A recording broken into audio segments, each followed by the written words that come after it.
Good afternoon, everybody. This is Prashasti Rastogi from the German Book Office, and we welcome you to our first ever Google Hangout on the topic of India as the outsourcing destination of the world.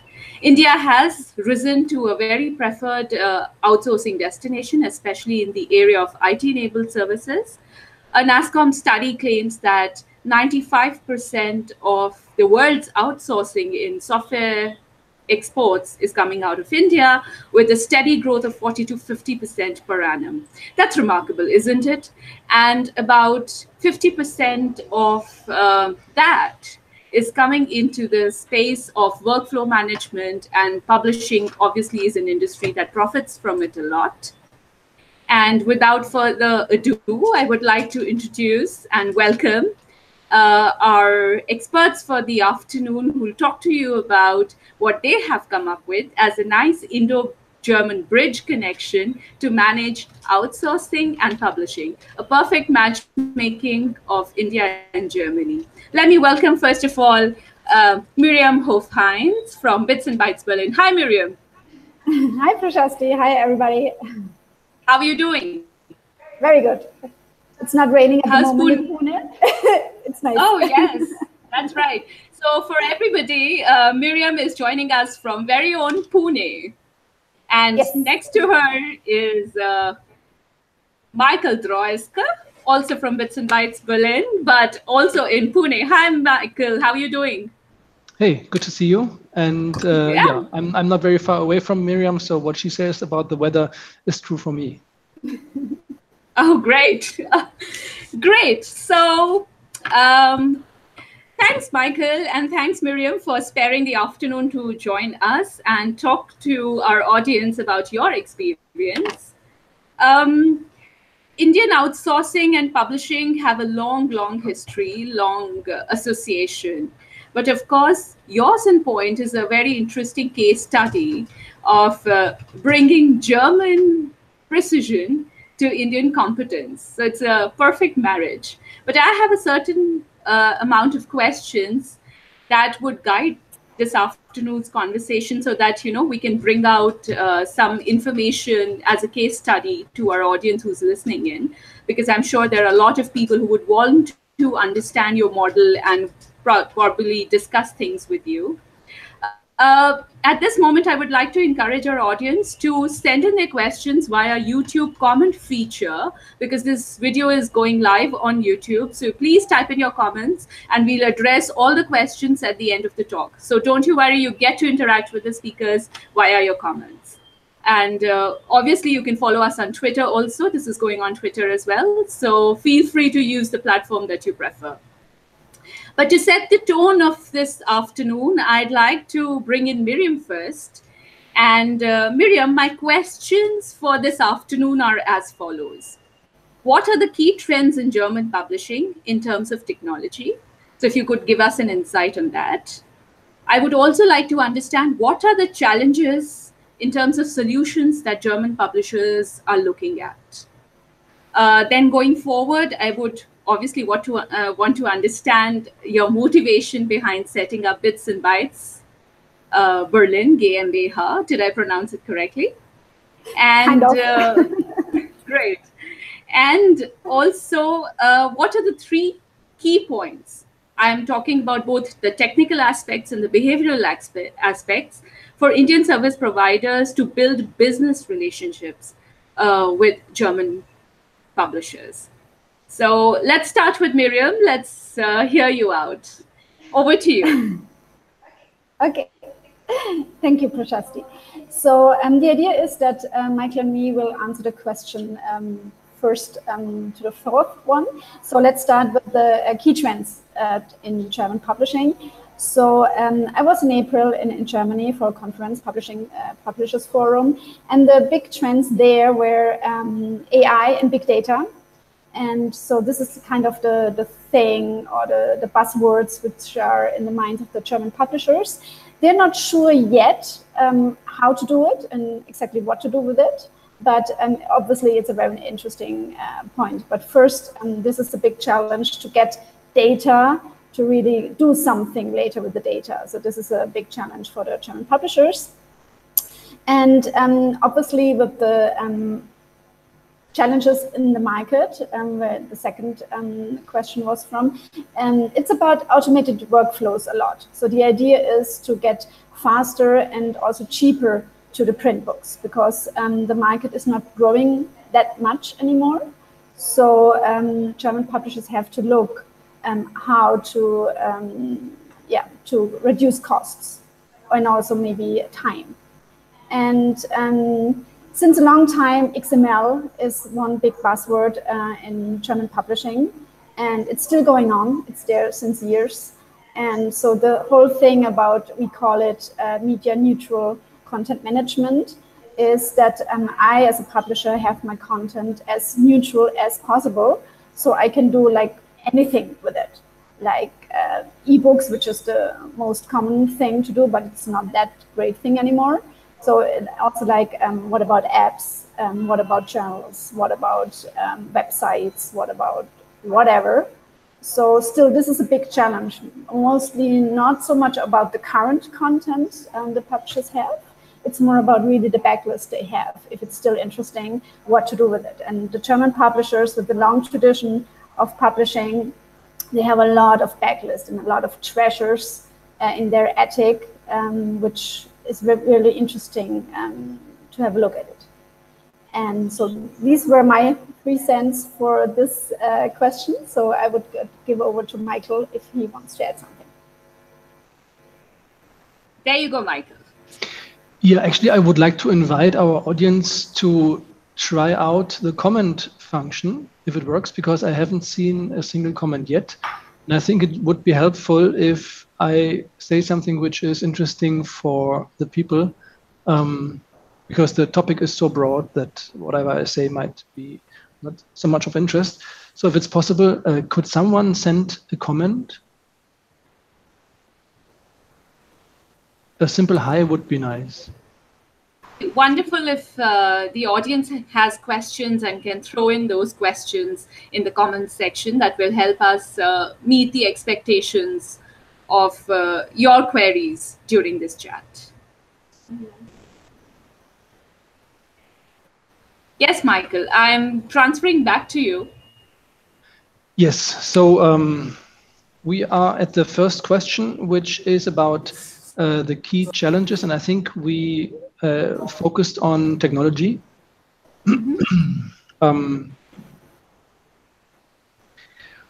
What I experience in the German market is a growing understanding of the value of structure and the growing understanding of the problems you have with unstructured content. What I mean is that many years ago, some semantic experts published ideas about how to structure content, and that it's so valuable and that it makes so much sense if you have content in a structured way. And it sounded actually like a nice hobby, but it was not taken too seriously from many publishers. And this, I believe, has changed a little bit, because the publishers understood more and more that whatever they want to do in the future, and many of them have no idea what they want to do in the future, whatever they want to do with the content is something which requires structured data. If text is text only, it is useless. So what they, I think, really need is a support in one, how to set up structures for content. 2, how to refine existing content in a way that it becomes structured. 3, how to manage structured content.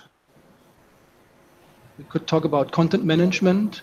There are many content management systems out there, but actually they don't treat the content itself. They treat more documents, and that's not what I'm talking about. So if you structure the content itself, semantically granular micro content, enriched micro content, then you need other content management systems. So this would be something.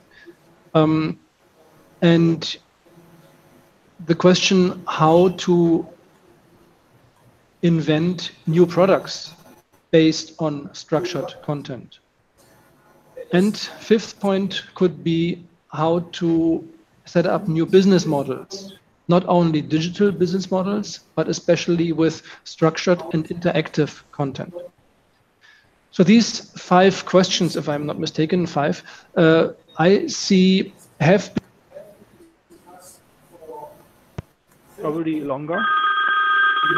And can you still?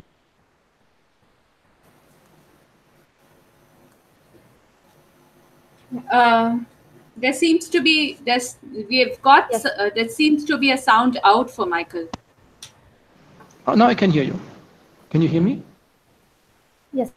Okay. Yes, you're audible now. Okay, sorry. There was a sound out. Right. Yes. So Michael, could you repeat? So these 5 questions have been discussed for, I guess, 30 years in different layers of society, scientific, then the games industry, and so the whole media and IT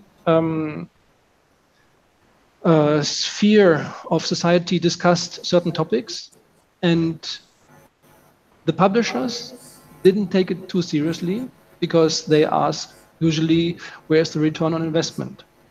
And this changed a little bit. So now they understand that the return on the investment of the old content or the unstructured content is not what can help them to survive. So they have to change something.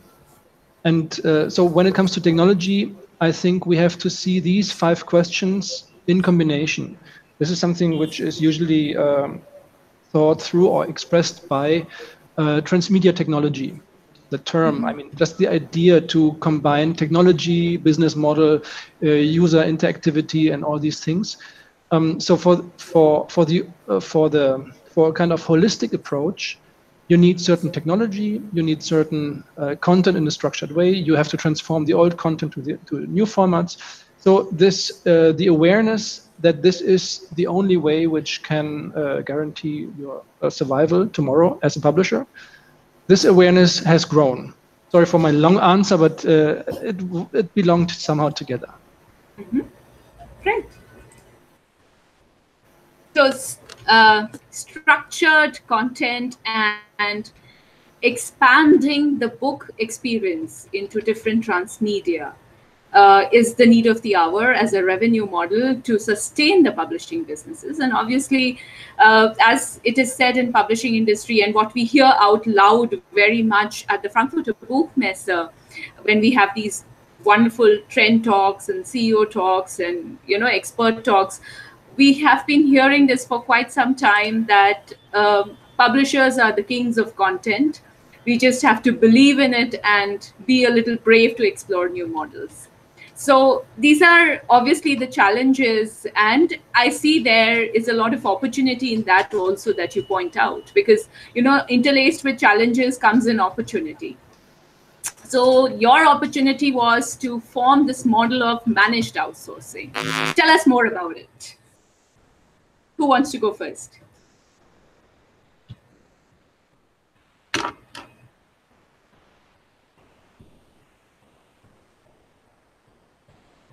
It's snapped.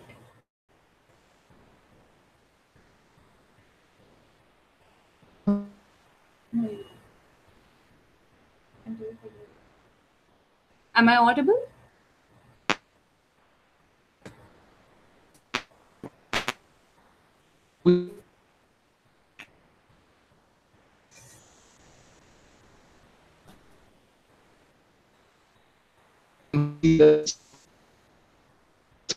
Sorry, Michael, we are having some technical glitches. We're trying to fix that. We've been out for a minute, but we are trying to get back.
Michael, can you hear me? I can hear you now. Can you hear me? 1, 2, Great. 1, 2. Perfect, perfect, perfect. Sorry for the glitch, everybody. Happens only in India. Yeah, sorry. I think this was our connection here. Yes, the monsoons are trying to moderate. The gods are in play. This is called divine intervention. There's a bit of noise in the system. Is there a device, mobile device around you? No, actually not.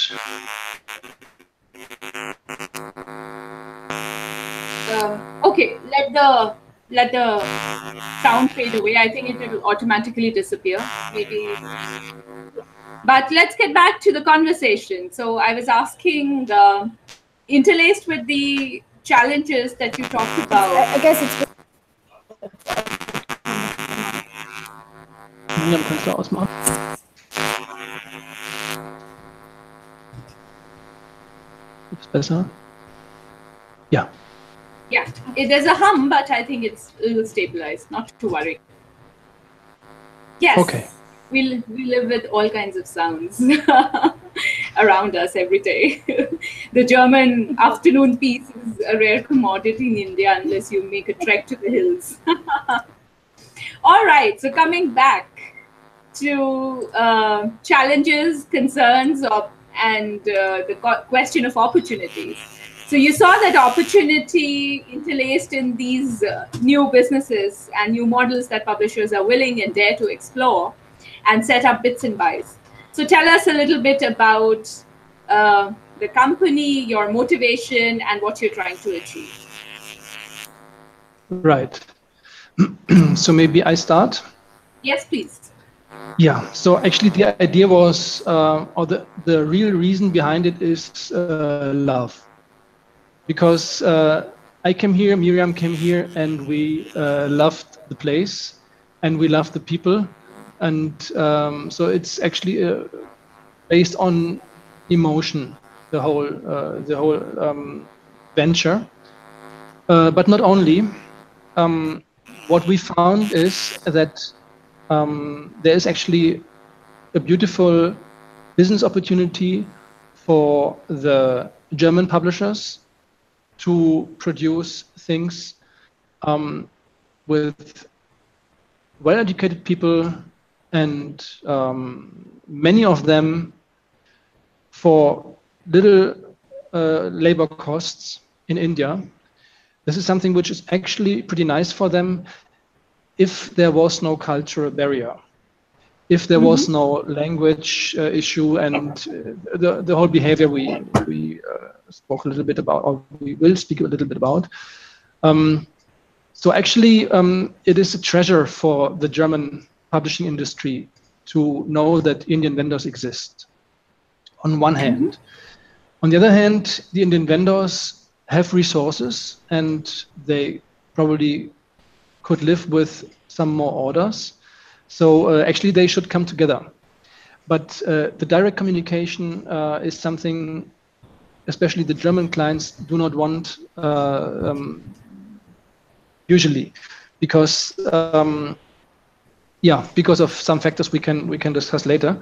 And what we found is that the model of the future probably will be that we find ways to close the gaps between our culture, and that we find ways to communicate efficiently and comfortably and confidently. So this is something, and probably it needs some pioneers who show to the German clients that the Indian vendors are actually treasures and not aliens, in a certain way. Forgive me this image. And on the other hand, to show to the Indian vendors that German clients are actually very good clients, very robust clients. If you have them once, you have them not forever, but for a long time, because usually their processes are quite sophisticated. So if they decide for a vendor, then usually it goes for some time, and usually they have some kind of money. So I think it's attractive for both parties if they can manage to communicate. And we found that it is usually a misunderstanding that the communication goes wrong. It's a misunderstanding and not a question of really different values. Actually, we share the values, but we usually have difficulties to express the things which are important for us. So this kind of soft introduction, and yeah, maybe Miriam has another perspective. Yeah, it's yeah. What I can add is saying love and over India, and there is I think we can learn a lot. We as Germans learn a lot from culture, and also like the people here want very much to learn and to improve themselves. Yeah. Miriam, you'll have to speak a little closely. Yeah. Yes, sorry, please. Yeah, sorry. And yeah, so not much to add. Yeah, we feel it's very important that these two cultures and these there's a need in Germany, and there's a lot of opportunities in India for German publishers. And so this is our goal, to bring them together and to German publishers, they had experience with Indian vendors. And this is sometimes a problem because there are some kind of prejudices we feel that they are regarding quality, regarding timing, and some things like that. So we feel there's a need for a kind of translator in between to bring the culture things together. So this is why we set up the two different Bytes production GmbH. That's the right pronunciation for that. And to bridge this gap between the two countries. And how exactly it functions, and I can say a little more about that.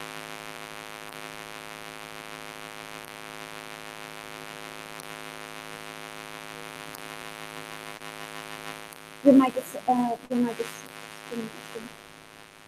Yeah, there was a bit of sound in your. May I suggest that we have a look at the comments? Yes, let's go to the comments, because in between we just kind of lost Miriam in terms of audio. There was certain sort of disturbance in there.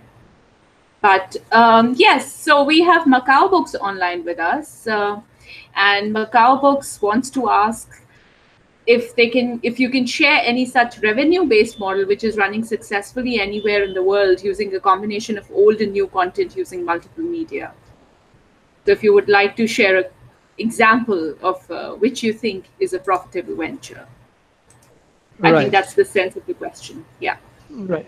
So I think that's a valuable question, because probably many people, once you dare to use the word transmedia, it's like with semantics. Usually people run away because they have the impression that they don't know what it is, and because it can be complex.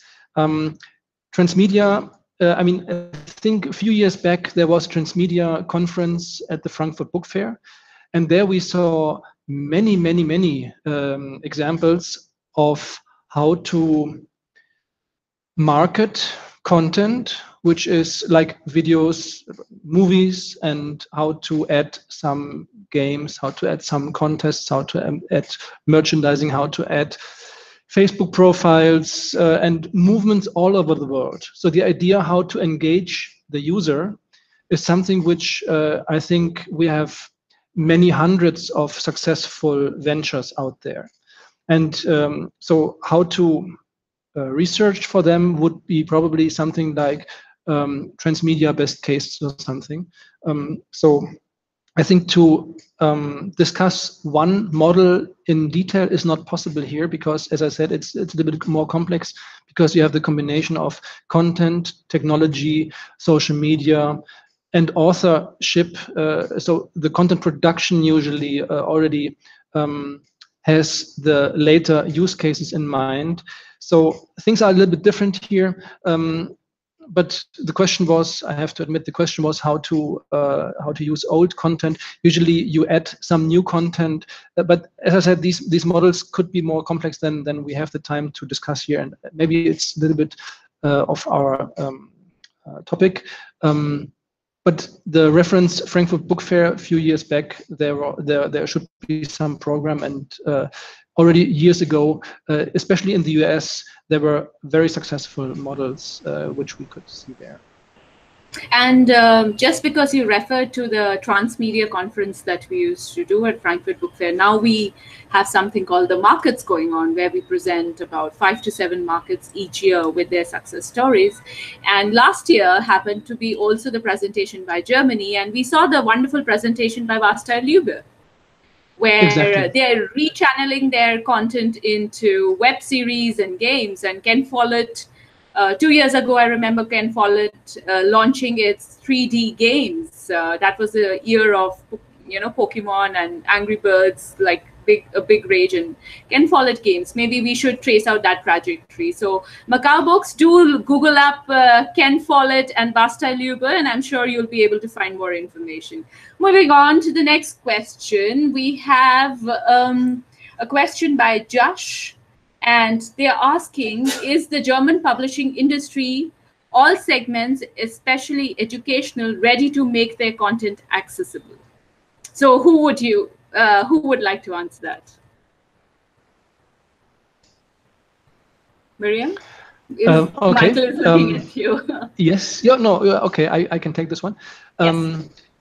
I mean, it's always hard to talk about the publishing industry and their readiness and the general idea of making content accessible, because making content accessible it could be meant that it's accessible for free.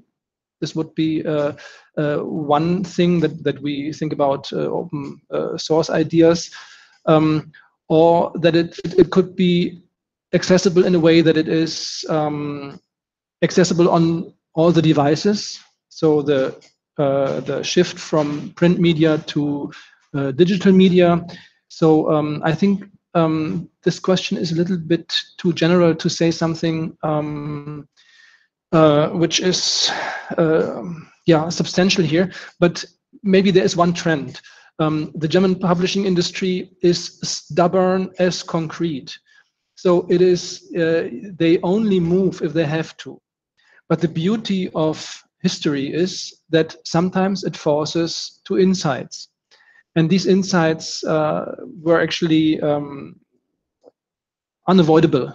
So yes, the German publishing industry opens up a lot, and since several years actually, they opened up. So and if you open up, and this is the good news for the Indian vendors, if they open up, they need a lot of manual work and help. Not only software development, also manual work with a certain skill set. So people who understand what they are doing, educated people who have to understand what content is about, and they can help a lot. So they opened up, yes, because the market forced them, and there's a huge market opportunity we see. We recently did a project for a school book publisher, a very big one, and the question was how they needed a new data model, and no one in the industry thought that this publisher would move ever. Neither did I. No one believed that they will do something. But at the end of the day, they did something beautiful. They started actually from the scratch. They said, we have to redefine everything. So this insight came, I would say 20 years too late, but don't tell them that I said this. So it came late, but it comes. It has to come. There's no way around it. Michael, maybe something to add? Miriam, there's a bit of noise in your sound, so you'll have to speak very close to the microphone. Yes. Okay, better now? Yes. Okay, cool. Yeah, when we talk about German education publisher, so I think we as Germans have the people think of us like that we love quality, and we do, and in general, and the education publishers even more. So for there, really every comma, every point, every dot, every whatever really has to be on the correct position, or whatever you do, there very, very much of quality is their really highest highest achievement, whatever. So to work with German education publishers, I think this is it's really challenging for all vendors, but yeah, it's really interesting. But quality overall, and also timings, very.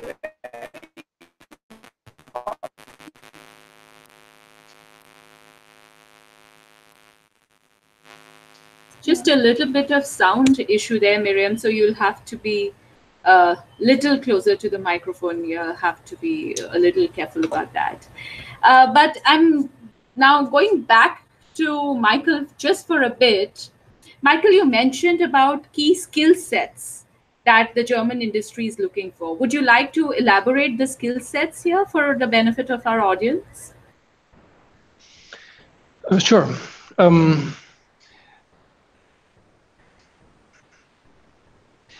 What I've seen is that 3 years back, many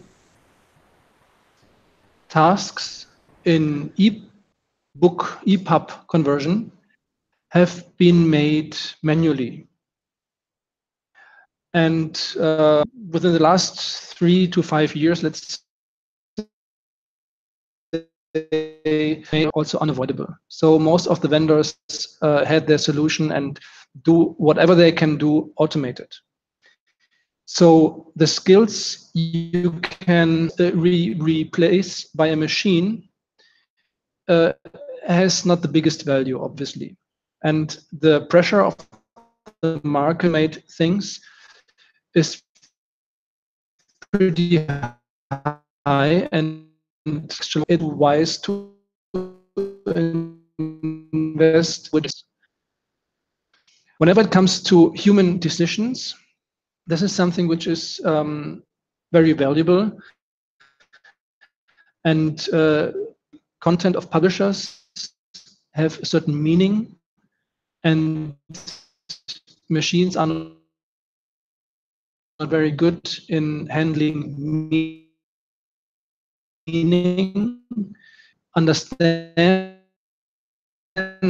what it's about. Outness is something head is how it's a very so. For example, copy editing won't be possible for machines for a very, very long time, if ever. So if you have copy editing skills, it's probably valuable. What I higher the skill, and the less it can be automated, the better for the future. Which is a little bit of, it's a little bit trivial, but I wanted to say it. Michael, unfortunately, we had a little bit of a glitch while you were talking, and parts of your audio were missed. But what we are going to do is we're going to list out these things on the chat. So while I address my next question to Miriam, why don't you put down the key points on the chat so that people who are listening can also see what you spoke about. Sure. So Miriam, the next question is coming from Bipin Shah of Mapan Books. Hi Bipin, thanks for listening in. And he says,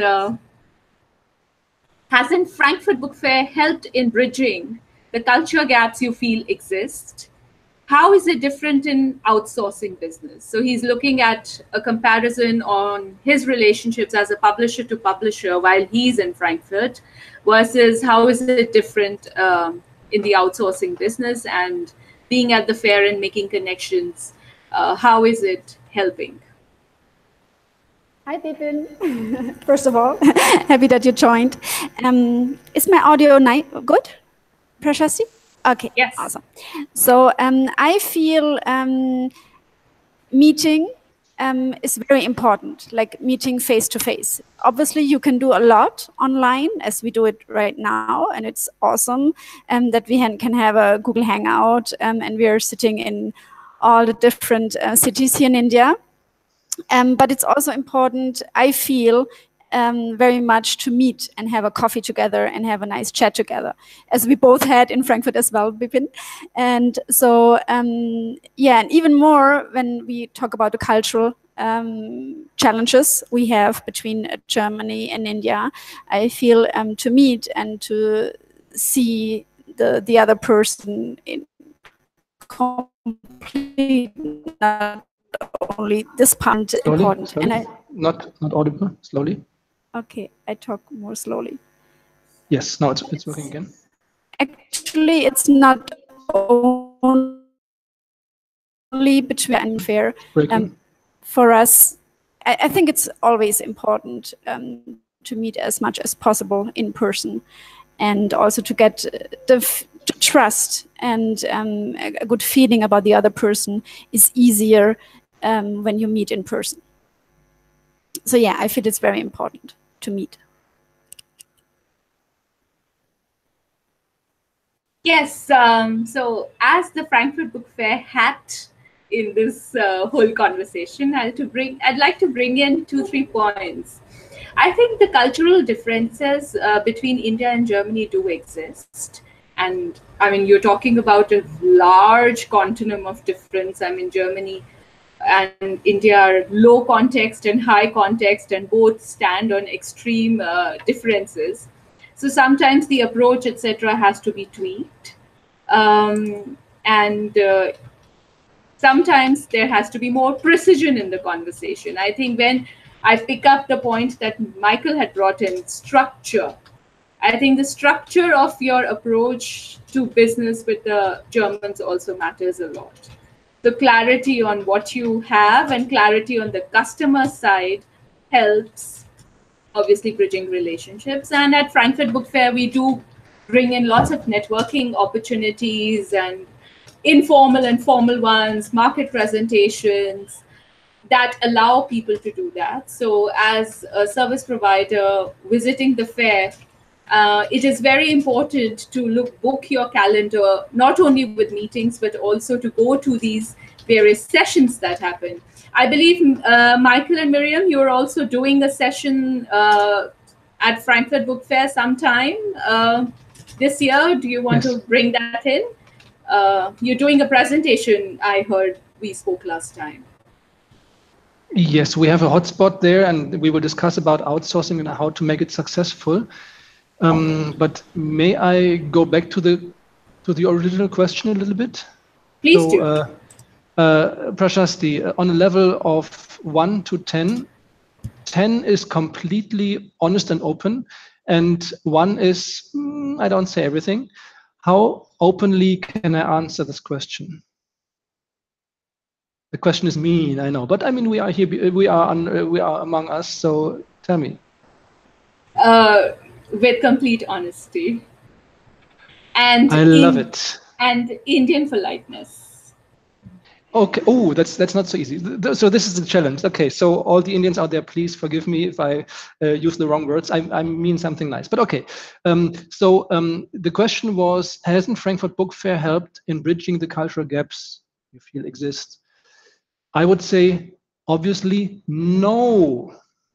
Obviously, no, because there is no connection between India and Germany, which could be called successful.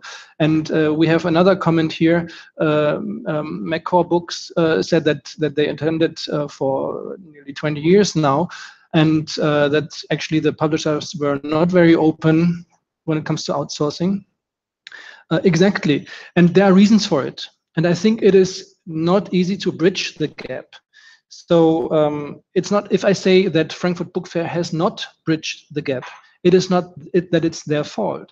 what we can do here is, I mean, now we have participants of the system, and we can ask ourselves, and with ourselves I mean you, my Indian friends, we can ask ourselves, what can we contribute that it becomes better? And what I have learned is that there's a tendency, but please correct me if I'm wrong, and I'm reading your comments now carefully. There's a tendency of Indian vendors that they say, there is something on the Frankfurt Book Fair I would like to attend, but I actually, I don't prepare so much, and I'm not willing to in a professional preparation and a professional follow-up. So this is something proposed to Prashasti, and she was very open for this idea to say, what if we help Indian vendors with a professional preparation for the book fair and a professional follow-up fair. Professional doesn't mean good. Professional means according to the German expectations. And we found that the willingness of Indian vendors to in this refinement of the whole book fair activity is not too huge. It could be that there's a frustration which came from attending Frankfurt Book Fair for almost 19 years now, and having actually a negative return on investment. Actually, nothing is returned ever. It is usually you burn money. And the reason why you burn money could be that the preparation for the book fair is not as the German clients would expect it, and the follow-up is not as the German clients would expect it. So maybe the game doesn't start in Germany, maybe the game doesn't start with the Frankfurt Book Fair or Prashasti maybe the game starts here between us, in a way we could find better ways to, in a way which is appropriate for their for their way of making business. What I mean is, for example, which kind of mails we write. If you are a German publisher, you get mails which start like, we request you to, and then XYZ. And the German publisher thinks, wait a minute, who are you again? Do we know each other? And you request something. And there we have one of the funny parts of language and of translation problems, that the Germans translate request to request something with to demand something. And the German publisher doesn't feel so well if an Indian vendor who never spoke to them requests something, demands something. I mean, then they say, who are you? I mean, how can you demand something from me? So this is just a very small example for where things can go completely wrong without, actually, maybe the Indian vendor has great services, but the German publisher would never, ever react to what we believe. And what we offered Prashasti to help with was that we maybe can explain the German requirements and the expectations just of in quotations marks normal business approach. So this is something which could be done before the Frankfurt Book Fair. The second thing, if you don't have appointments and you go to the book fair, you could stay at home. Better take the money and take your kids and your wife and go and have some nice dinner somewhere. It doesn't make sense to go to the Frankfurt Book Fair and hope that something will happen, that a customer will appear. It doesn't happen. I mean, maybe, and I suggested, let's do a monitoring. Let's just find out. Let's try things out, and let's allow the numbers to talk. I'm pretty sure it's lousy. All the Indian vendors who go there and have no appointments, they burned their money in hope, which is completely fine, but not very effective and not very efficient, actually.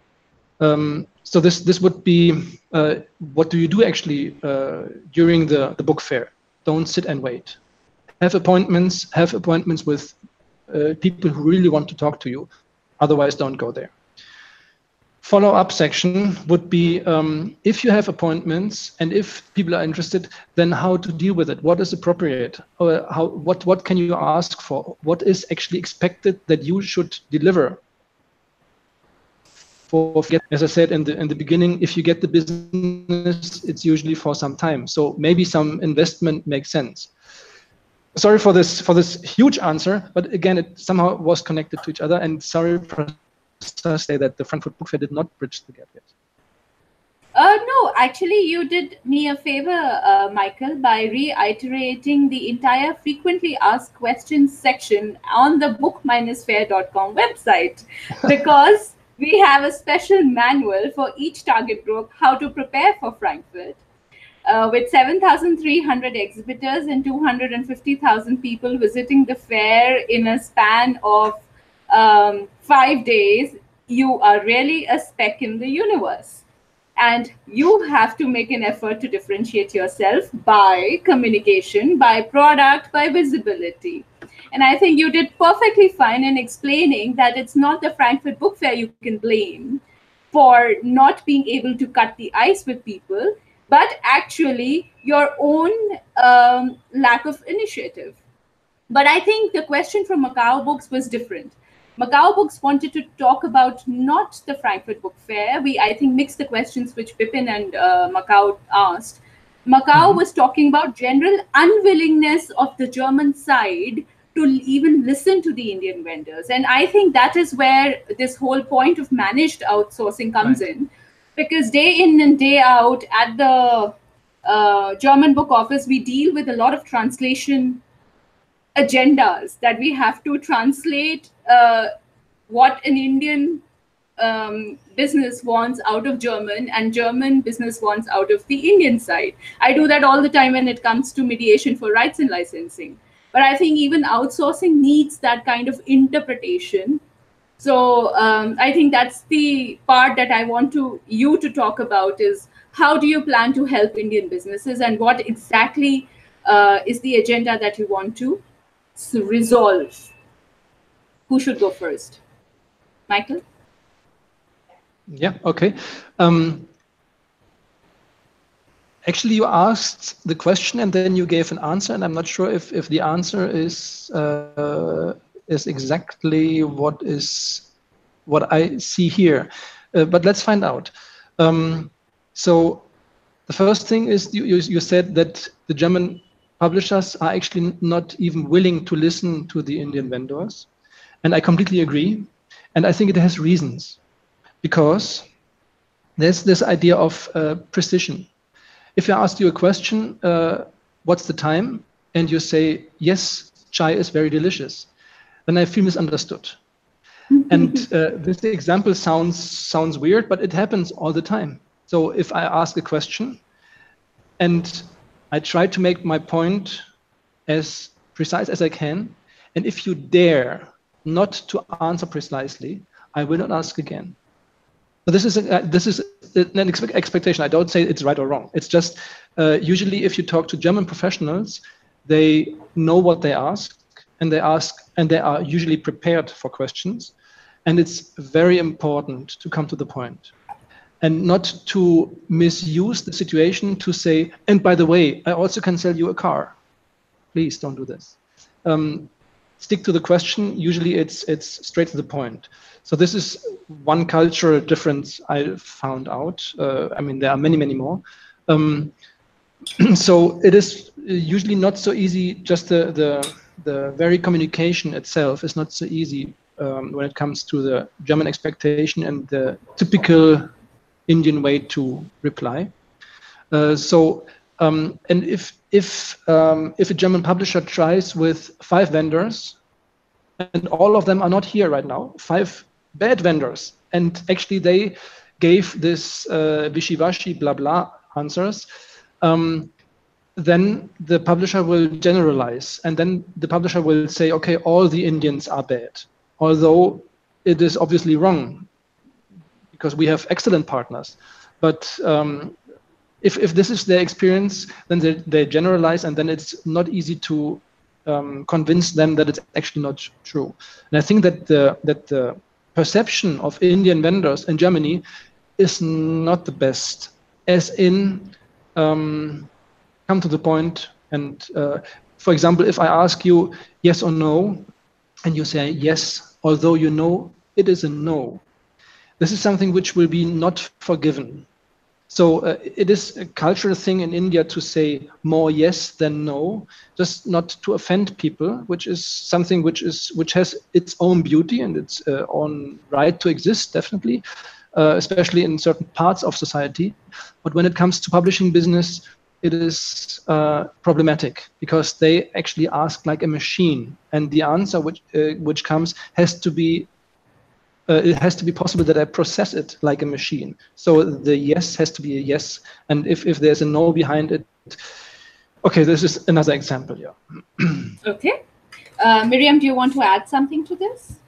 Yeah, I think we maybe can also come back. I think we didn't talk about it in total, where we come in as BitB, as Bits and Bytes Production GmbH. Like, what exactly are we doing?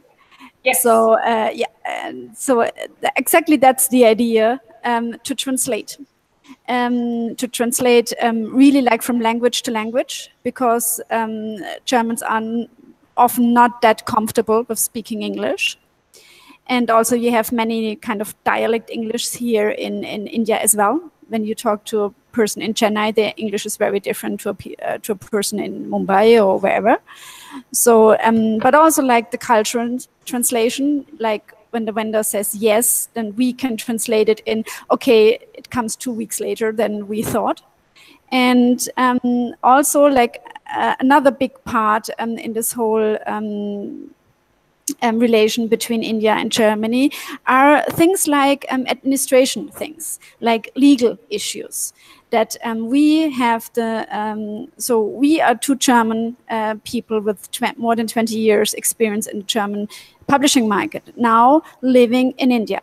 So we have since 2 or 3 years. So we have a fair understanding about the Indian culture and how to work together with Indian vendors, and we have a good understanding of the German market.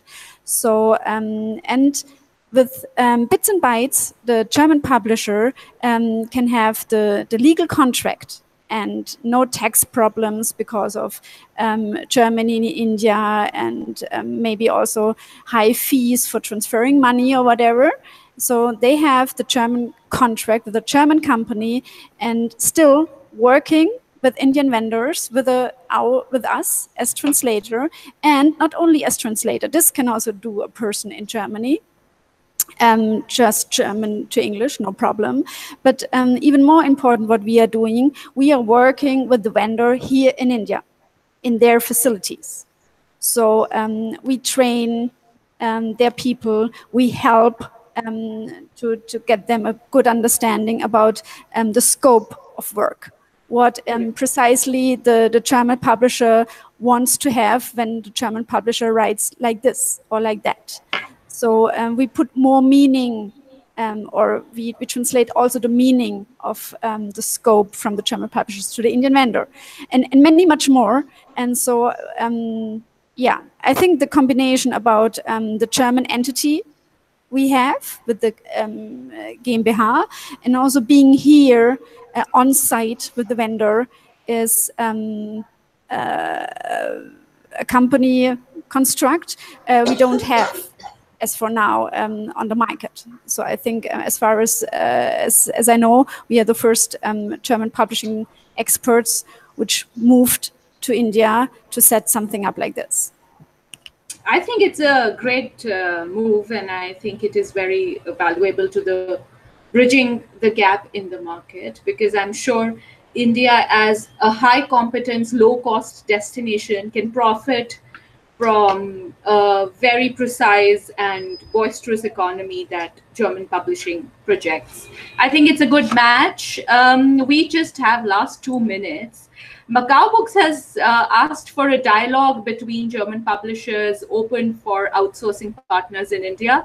Macau Books, we've taken that suggestion, and we are planning together with Bits and Bytes something on the similar lines, you will hear from us soon. Suggestion noted.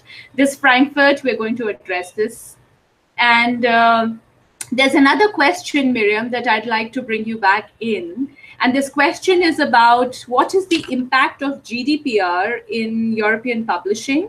And how do we as Indian vendors understand this situation? It's being asked by Josh too. So I think we'll take it up as the last point of discussion for the afternoon. Miriam.